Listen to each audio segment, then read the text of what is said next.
Welcome back to Anointed Lady TV, my good people. Welcome back to your #1 channel for legit news on politics and many other cocoa wey dey sup for inside this our green white green country, so we be Nigeria.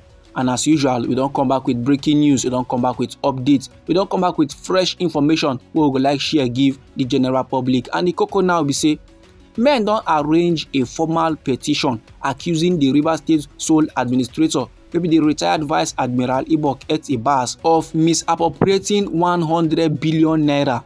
And men now don carry this petition go submit give the House of Representatives, their ad hoc committee wey dey oversee the political crisis for inside Rivers State. The committee now wey dey torchlight the things and things wey Oga Ibas dey do as sole administrator of the state.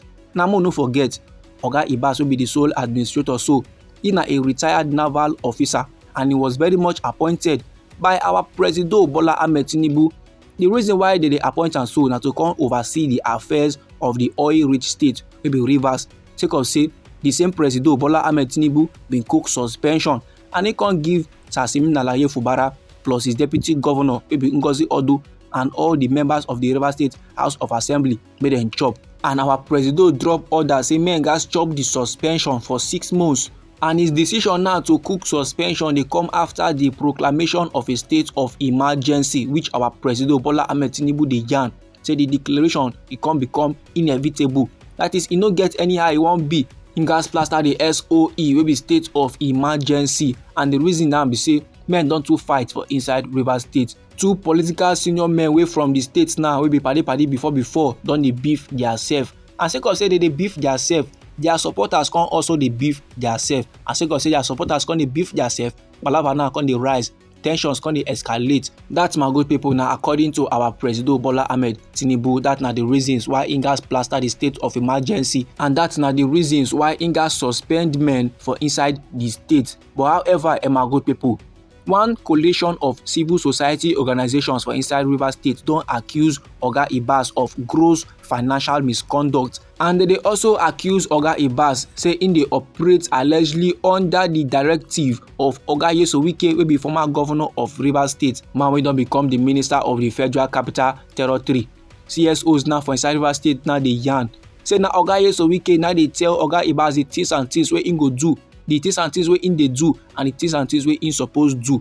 Meanwhile, before now, men for inside Rivers State don already dey complain say the 23 administrators wey Oga Ibas get mind go appoint to oversee the 23 local governments of Rivers State, where he know them before, he no know their background, sake of say he no stay for Rivers State, and he take get information to come appoint them. If no be say na Oga RI0USLY na dey tell am what to do, if no be say na Oga RI0USLY na dey recommend, na dey give am the directive, na dey give am the order, and he go come dey follow. This informate so, my good people, e no dey against the appointment, e no dey against Oga Ibas wey be the sole administrator, and neither is it in support of the appointment, or neither is it in support of Oga Ibas. And onto the cocoa of the hour, so onto the petition, e dey carry the date 16th of April 2025, and the date signed by 17 civil society organizations. And last men come address the petition so to the committee chairman. The petitioners now dey claim say the actions of Oga Ibas now don worsen the ongoing political crisis, and they urge the committee to restore democratic governance for inside Rivers State and make them restore am urgently. And the CSOs no match break for there at all.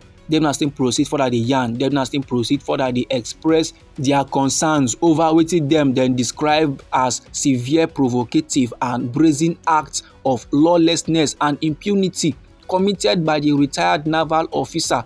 And dem now dey argue say Oga Ibas' conduct dey contradict the constitutional principles underpinning the emergency rule declared by our President Bola Ahmed Tinubu on the 18th day of March for inside this year, so wey be 2025. And dem come still dey yarn dey give men say they are further picked by the reckless, irresponsible and uncontrollable expenditure of funds of the Rivers State government by the state administrator without compliance with due and laid down processes. And them now they understand very well say the state administrator wey be Oga Ibas don already expand over 100 billion naira with nothing on ground to show or justify this humongous expenditure.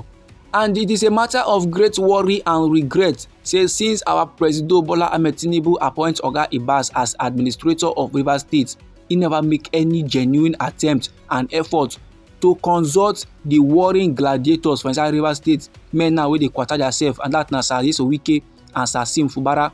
He never call them in order to secure peace and to reconcile the two. Meanwhile, that na one of the reasons why our Presido appoint am as sole administrator. That na one of his assignments. The state administrator now never make any move to interface with the generality of Rivers State stakeholders so as to forge alliances for the reconciliation of the warring parties and the resolution of the crisis. Now, Oga Ibas never do all these reasonable acts dem. He never carry out this assignment. But wetin don achieve so far for inside Rivers State with shameless impunity na to take side with Oga Wike faction and to pilot the affairs of Rivers State as their ally wey im be, and as nominee wey just dey simply dey play out the script wey men don prepare for am. Im don bypass the assignment wey our Presido give am now, come dey do the assignment wey his paymasters dem give am, and that assignment na to destroy democratic structures for inside Rivers State. And as men know very well, this act, so the things and things wey the sole administrator dey do, is very much unacceptable to the generality of Rivers State people. Now, after the collation now don yarn all these levels finish, dem come dey urge the committee wey the House of Reps dem arrange, say make the committee come sharply take action so to ensure accountability and democratic stability. Dem now dey let men dey know say as things be so for inside Rivers State, they dey fear. The reason why men now dey fear na sake of say if men now no immediately torchlight Oga Ibas actions, if they no put Oga Ibas in line, if they no make am begin dey do the needful, if they no make am begin dey do the things and things wey dem send am to come to do for inside Rivers State, im go waste the state resources. And sake of every now wey they don mention, the collation come dey respectfully dey urge the Honourable Ad hoc Committee say make dem sharply order the cancellation and reversal of all suspension wey men now don plaster on top political appointees for inside Rivers State by the sole administrator. That is the men now wey Oga Ibas now don suspend, the men now wey Oga Ibas don cast aside. The collation dey yarn dey give the committee say make dem order Oga Ibas make him bring them back to office, and dem wey be the collation dey believe say the suspensions were very much unlawful and the thing dey aimed at weakening democratic institutions and voices for inside Rivers State. And it is very much important for men to reverse the suspensions because men last gats protect constitutional order and governance processes for inside the state. And this, my good people, now few of the many details wey dey for the petition wey the coalition of civil society organizations CSOs for inside Rivers State dey arrange give the ad hoc committee wey the House of Reps dem inaugurate to torchlight the things and things wey dey play for inside Rivers State. And this, my good people, na the information I wan share give the general public. Now, anyhow the matter be you for body, or if you be say you get contributions about this very particular topic, so no let anybody or anything stop or intimidate you. Feel free make you put your comments inside our comment section. Once again, now we be Anointed Lady TV. And our hobby na to dey give una legit news on politics and many other koko wey dey sup for inside our white green country, so we be Nigeria. And now if you be say you like this update and you go like to dey receive more, then sharply make you subscribe to this channel and don't forget to put on the notification bell so that as we dey bring more news dey come your side, now you go first receive the updates and you go even get am sharp. Now me dey come back with more news, me dey come back with more reports, me dey come back with more information for you, my good people. Try make it no go anywhere.